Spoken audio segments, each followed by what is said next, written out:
नमस्कार दोस्तों, welcome back to JD education.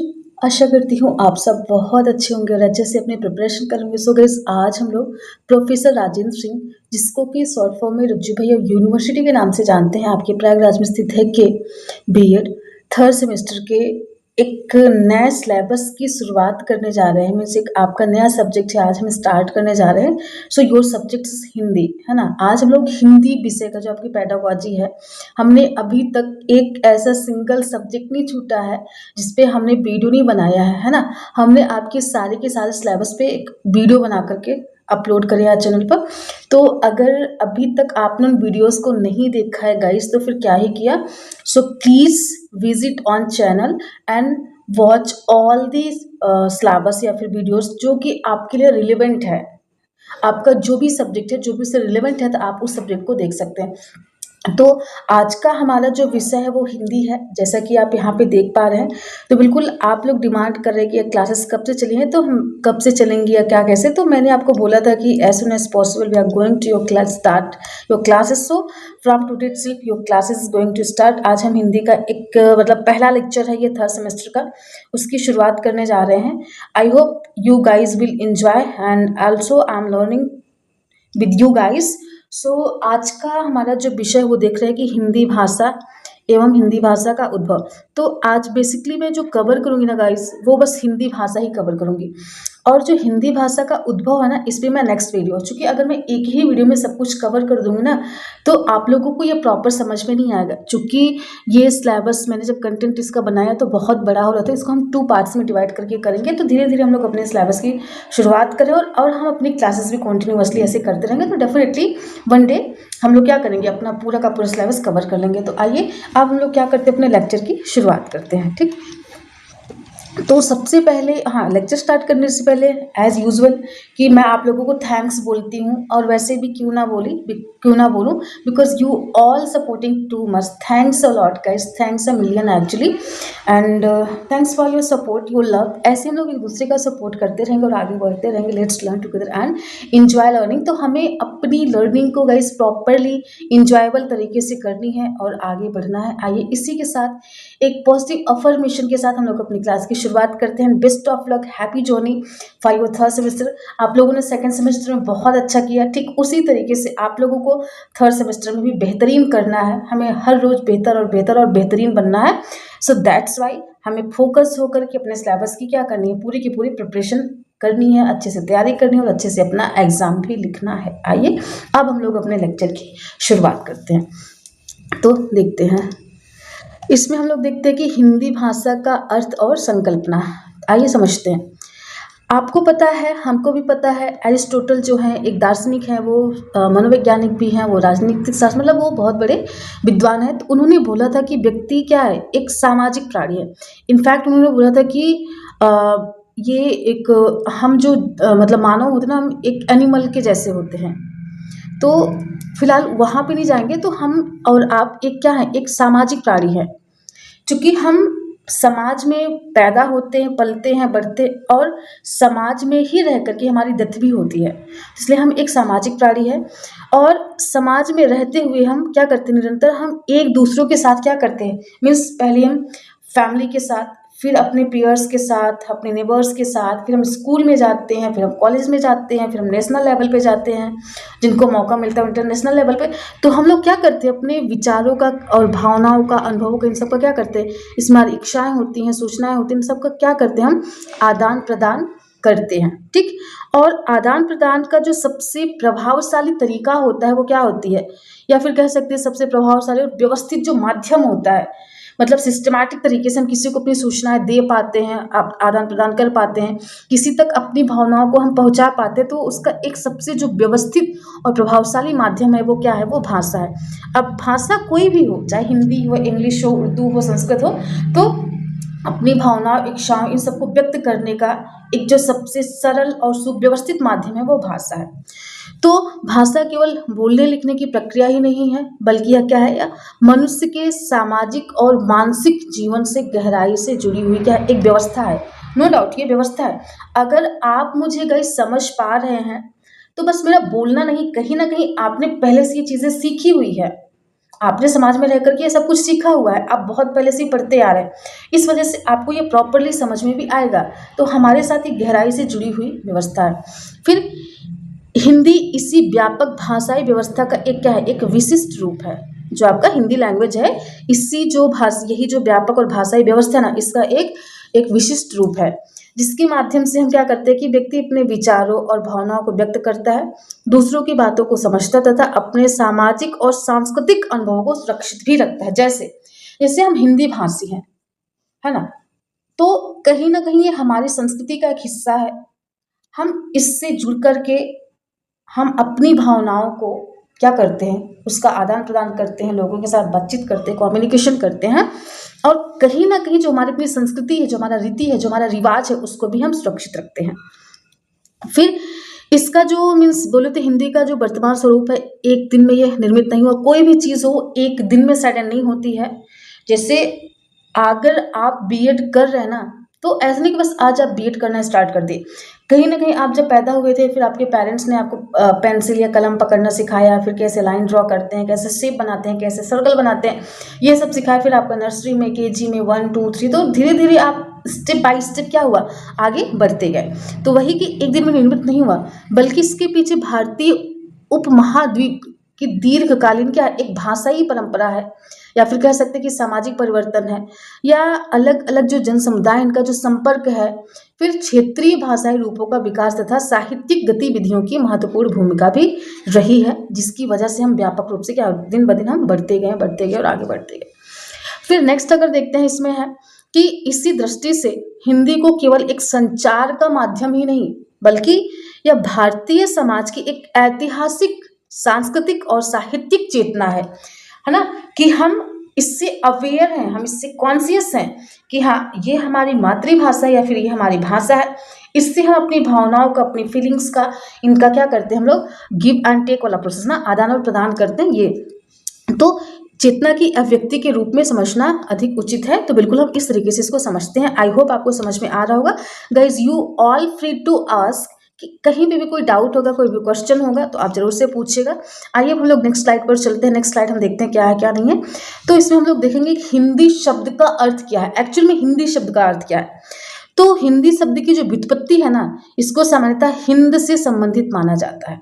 ठीक, तो हिंद शब्द का संबंध फारसी प्रयोग से जुड़ा हुआ होता है, मीन्स जुड़ा हुआ है, जिससे सिंधु नदी के पार रहने वाले लोगों और उस भूभाग के लिए संबंधित रूपों का प्रयोग हुआ। आप समझ पा रहे होंगे। तो हुआ क्या कि समय के साथ साथ जो हिंद से संबंधित शब्दों का प्रयोग उस भूभाग की भाषा के अर्थ में होने लगा, तो उसी को हिंदी शब्द का धीरे धीरे क्या हो गया, भारत की भाषा या भारतीय भाषा के व्यापक अर्थ में, मतलब उस हिंद से जुड़े भूभाग में जो रहने वाले लोग थे, जैसे जैसे मतलब उसका प्रचार प्रसार होता गया, वैसे वैसे हिंदी का भी क्या हुआ, मतलब इसको भारत में भारतीय भाषा के रूप में, मतलब एक व्यापक अर्थ के रूप में इसका प्रयोग किया जाने लगा। फिर इसके साथ साथ यह ध्यान रखना भी इसकी हमें आवश्यकता है कि हिंदी शब्द का जो ऐतिहासिक अर्थ है, वो हर काल में बिल्कुल वर्तमान मानक हिंदी के समान नहीं था।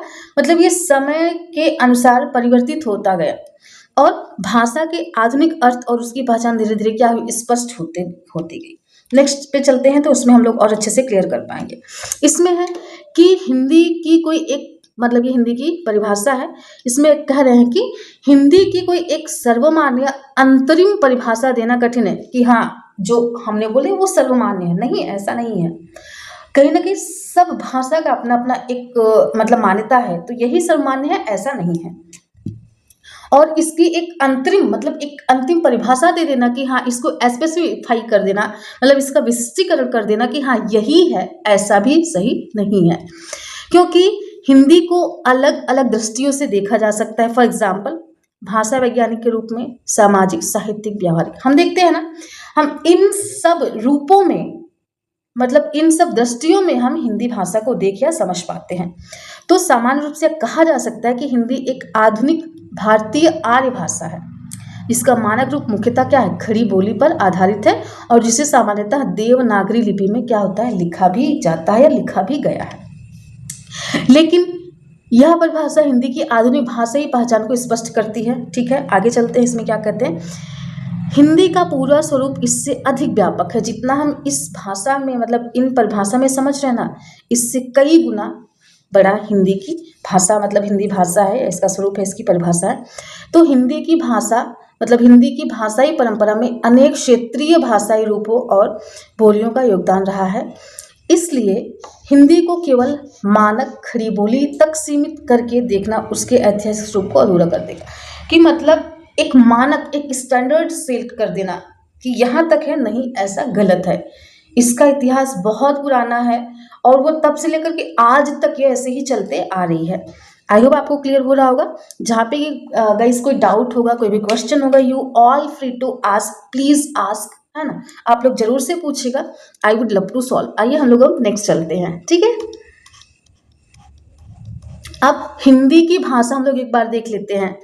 तो वैज्ञानिक स्थित हिंदी को भारतीय आर्य भाषाओं के अंतर्गत रखा जाता है।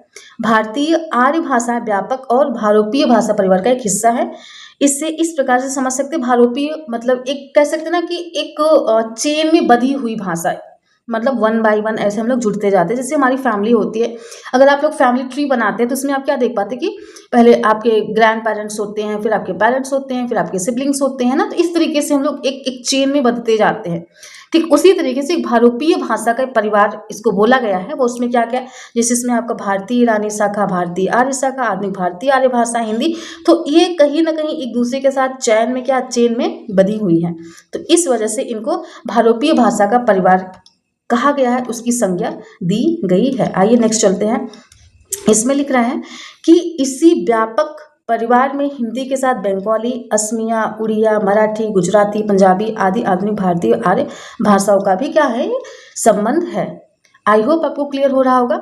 तो इसमें ऐसा मतलब ये पद्य नहीं है, मीन्स आपका ये पोयम कह सकते हैं ना, पोइट्री नहीं है जिसमें समझाने जैसा हो। ये आपका गद्य और यहीं से आपके क्वेश्चन आने हैं। तो इस तरीके से आप अपना करते रहिएगा। तो इस भाषाई संबंध का अर्थ यह नहीं कि एक आधुनिक भाषा दूसरी आधुनिक भाषा से बनी है। इसका अर्थ यह है कि इन भाषाओं के पीछे एक व्यापक ऐतिहासिक भाषाई वंश परंपरा है। जैसे हमने बोला कि हमारी फैमिली में हमारे ग्रैंड पेरेंट्स होते हैं, हमारे पेरेंट्स होते हैं, हमारे सिबलिंग्स होते हैं, फिर सिबलिंग्स के मतलब उनके सन होती है, डॉटर होती है ना। तो इस तरीके से ये भी कहीं ना कहीं इसी परंपरा में बंधा हुआ। जो भाषाएं होती हैं इनकी भी अपनी एक वंश परंपरा होती है। अब नेक्स्ट अगर देखें तो हिंदी भाषा का जो मानक रूप है उसको भी देखने की कोशिश करें तो क्या है, आइए देखते हैं। तो शिक्षा, एक मिनट, तो शिक्षा, प्रशासन, औपचारिक लेखन, समाचार पत्र, साहित्य तथा अनेक सार्वजनिक क्षेत्रों में जिस हिंदी का प्रयोग किया जाता है उसे सामान्यतः मानक हिंदी कहा जाता है। मीन्स कि एक मानक, एक स्टैंडर्ड, एक क्राइटेरिया सेट कर दिया जाता है। इसमें हिंदी का मानक रूप हम समझ रहे हैं। तो शिक्षा के लिए एक स्टैंडर्ड बनाया गया, एक प्रशासन के लिए औपचारिक। तो कहाँ पर किस लैंग्वेज को मतलब फॉर्मल इनफॉर्मल तरीके से हमें रिप्रेजेंट करना है, वो उसका एक स्टैंडर्ड सेट कर दिया गया, एक मानक तैयार कर दिया गया। उसी को हम लोग मानक हिंदी कहा जाता है, उसको हम लोग बोलते हैं। फिर आधुनिक मानक हिंदी का आधार मुख्यतः खड़ी बोली है। ये एक क्या है, ये मानक है, खड़ी बोली। अब देखते हैं, मानक भाषा का अर्थ किसी भाषा का वह स्वीकृति है। मतलब ये मानक भाषा का अर्थ है। यहाँ से हम लोग इसकी डेफिनेशन देखते हैं कि किसी भाषा का वह स्वीकृत और व्यवस्थित रूप है जिसका प्रयोग औपचारिक शिक्षा, लेखन, प्रशासन, साहित्य और सार्वजनिक संचार में व्यापक रूप से क्या होता है, वो किया जाता है। और इसे हम मानक कहते हैं। उस भाषा का मानक रूप कहा जाता है। वो भाषा आपकी चाहे संस्कृत हो, चाहे इंग्लिश हो, चाहे उर्दू, मतलब कोई भी लैंग्वेज हो, उसको हम लोग कह सकते हैं। क्या करें कि जिसको हम स्वीकृत करते हैं और व्यवस्थित रूप से जिसका प्रयोग करके हम औपचारिक लेखन, शिक्षा, साहित्य मतलब सार्वजनिक संचार के रूप में हम क्या करते हैं, एक दूसरे के साथ आदान प्रदान करते हैं, उसका प्रयोग करते हैं, वो हमारी क्या, वो हमारा मानक कहलाता है। ठीक, आइए नेक्स्ट चलते हैं। इसका अर्थ यह नहीं कि मानक हिंदी का मतलब इसका है कि मानक हिंदी ही हिंदी का एकमात्र रूप है। कि एक मतलब हिंदी भाषा ही हिंदी का एक मानक रूप है ऐसा नहीं कह सकते हैं। इसके अतिरिक्त हिंदी के विभिन्न क्षेत्रीय और सामाजिक रूप भी पाए जाते हैं। जब अगर आप लोगों ने ग्रामर पढ़ा होगा तो इसमें तद्भव, तत्सम, देशज, विदेशज, है ना, ऐसे बहुत सारी भाषाएं पाई जाती हैं। तो एक सीमित नहीं है, ये क्षेत्रीय स्तर पे भी होता है, सामाजिक रूप से भी होता है, सांस्कृतिक रूप से। तो इसका जो स्टैंडर्ड है वो अलग अलग क्षेत्र में अलग अलग हमें देखने को मिलता है। आइए नेक्स्ट चलते हैं। अब हिंदी की लिपि है वो क्या है क्या नहीं, आइए एक बार इसको देख लेते हैं। तो आधुनिक मानक हिंदी सामान्यतः देवनागरी लिपि में क्या होती है, वो लिखी जाती है। अब देवनागरी की जो प्रमुख विशेषताएं हैं उसमें क्या है, जैसे बाएं से दाएं लेखन, है ना, हम लोग यहाँ से लेफ्ट साइड से स्टार्ट करते हैं ना, ये इसकी कैरेक्टरिस्टिक्स है, इसकी विशेषता है। तो बाएं से दाएं लेखन, स्वर और व्यंजन की एक व्यवस्थित वर्ण व्यवस्था, फिर उसके बाद है मात्राओं का उचित रूप से प्रयोग, शिरोरेखा, मतलब कहाँ पे क्या बिंदु लगानी है, कहाँ पर हमें मात्रा लगानी है, कहाँ पे कॉलम लगाना है, ये सारी चीज़ें। फिर ध्वनि आधारित लेखन की अपेक्षाकृत व्यवस्थित प्रकृति शामिल है। तो इसमें सब कुछ ही, फॉर एग्जाम्पल जैसे उदाहरण, जैसे हमने यहाँ पे का देखा, प्लस देखा हमने बड़ा की मात्रा तो हम का पढ़ते हैं, फिर का देखा है, फिर उस पर छोटी की मात्रा देखा, फिर का, तो इस तरीके से एक व्यवस्थित रूप हम देख पा रहे हैं, ठीक है ना। फिर देवनागरी का संबंध केवल हिंदी से नहीं बल्कि मराठी, नेपाली आदि भाषाओं के लेखन में भी देवनागरी का प्रयोग होता है, हमने होते हुए देखा है, उसमें होता है, सिंपल सा। ठीक, अब हम लोग नेक्स्ट चलते हैं। इसमें कह रहे कि हमें यह समझना चाहिए कि देवनागरी लिपि है और हिंदी भाषा है, दोनों एक ही चीज़ नहीं है। देवनागरी लिपि अलग है और भाषा हिंदी हमारी अलग है। अब इसमें हम लोग देख लेते हैं कि भाषा और लिपि में अंतर क्या है, एक बार इसको हम लोग समझने की कोशिश करते हैं। आइए देखते हैं क्या है क्या नहीं है। ठीक, आइए, अगर हम बात करते हैं भाषा की तो ये क्या है, ये विचारों और भावों को व्यक्त करने की एक भाषाई व्यवस्था है कि हम अपने विचारों को, अपनी भावनाओं को, अपनी फीलिंग्स को कैसे एक्सप्रेस कर सकते हैं। ये जो व्यवस्था है ये हमारी भाषा कहलाती है। जबकि अगर हम बात करते हैं लिपि की तो ये भाषा को लिखित रूप में प्रस्तुत करने की एक व्यवस्था है। जब हम भाषाओं को मतलब विचारों और भावों के माध्यम से व्यक्त करते हैं वो हमारी भाषाई व्यवस्था होती है। बट उसी को जब हम रिटन फॉर्म में लेकर आते हैं, जब हम उसको लिखते हैं तो वो आपका क्या होता है, जब उसकी लिखित प्रस्तुतिकरण हम उसका करते हैं तो वो आपकी लिपि कहलाती है। यही दोनों में अंतर है। नेक्स्ट देखें, फॉर एग्जाम्पल अगर हम हिंदी बोले तो एक भाषा है, बट जो देवनागरी है इसकी क्या है, ये प्रमुख लिपि है। अतः यह कहना अधिक उचित होगा कि हिंदी देवनागरी लिपि में लिखी जाती है, ना कि हिंदी ही देवनागरी है। हिंदी तो एक भाषा है और वो लिखी किस में जाती है, वो देवनागरी लिपि में लिखी जाती है। आई होप आपको क्लियर हो गया होगा। आइए अब हम लोग नेक्स्ट चलते हैं। नेक्स्ट हमारा क्या है, नेक्स्ट देखेंगे कि हिंदी भाषा का स्वरूप क्या है क्या नहीं है। आइए, तो हिंदी भाषा का स्वरूप जो है वो बहुआयामी है। बहुआयामी मतलब मल्टी डायमेंशनल वे में, मतलब मल्टीपल डायमेंशंस हैं इसके, जैसे आप सामाजिक, सांस्कृतिक, है ना, उसके बाद व्यवहारिक, अगर उस तरीके से देखा जाए तो वह, बट इसे अगर केवल व्याकरण या साहित्य के आधार पर समझे तो इसको हम नहीं समझ सकते हैं। हिंदी एक सामाजिक भाषा है, यह समाज में लोगों के बीच एक संपर्क स्थापित करती है ना, ये जैसा हमने देखा सामाजिक भाषा। अब ये एक क्या है, एक सांस्कृतिक भाषा भी है। इसमें आपका लोकगीत, लोक कथाएं, धार्मिक परंपराएं, सामाजिक अनुभव और सांस्कृतिक स्मृतियां अभिव्यक्त होती हैं, ये देखा। फिर हिंदी एक क्या है, एक साहित्यिक भाषा है। इसमें अगर हम लोग हिंदी साहित्यिक भाषा, इसमें कविता, कहानी, उपन्यास, नाटक, निबंध, आलोचना, आत्मकथा तो आदि ये सारी विशाल परंपराएं शामिल है। तो इसलिए एक ही मतलब कह सकते हैं ना कि इसका एक ही डायमेंशन है, ऐसा नहीं है। ये क्या है, ये बहुआयामी है। इसमें हमने देखा ये क्या सामाजिक भी है, सांस्कृतिक भी है, साहित्यिक है, तो ये इसके अलग अलग डायमेंशंस हैं जैसा कि हम देख पा रहे हैं। फिर अगला देखें तो हिंदी एक संपर्क भाषा के रूप में भी प्रयुक्त करी जाती है। मतलब भारत में अनेक क्षेत्रों में हिंदी विभिन्न मातृभाषाओं वाले लोगों के बीच का एक संपर्क का माध्यम बनती है, जिस वजह से इसको हम लोग संपर्क भाषा भी कहते हैं। तो इस तरीके से हमने देखा कि इसके जो डायमेंशंस हैं वो एक नहीं है बल्कि मल्टीपल है, इस वजह से इसको हम बहुआयामी भी कहते हैं, आप जैसा कि देख पा रहे हैं। अब हम लोग नेक्स्ट चलते हैं कि हिंदी की ग्रहणशीलता क्या है, इसको एक बार समझने की कोशिश करते हैं। अगर हिंदी की ग्रहणशीलता की बात करें तो एक महत्वपूर्ण विशेषता इसकी ग्रहणशीलता, इसको हम कैसे मतलब एक्सेप्ट, इसको कैसे स्वीकार कर पाते हैं, इसको कैसे हम अपने में उतार पाते हैं, है ना। मतलब भाषा जब दूसरी भाषाओं और संस्कृतियों के संपर्क में आती है ना, तो वह अनेक शब्दों और अभिव्यक्तियों रूपों को ग्रहण करती है। जैसे फॉर एग्जाम्पल अगर आप यूपी से हैं और आप एमपी में प्रॉपर जो एमपी गांव में रहने वाले लोग हैं या फिर राजस्थानी लोग हैं या फिर बंगाली हैं, वहाँ पे जाते हैं तो वहाँ पर आप अपनी भाषा बोलते हो, वो अपनी भाषा बोलते हैं।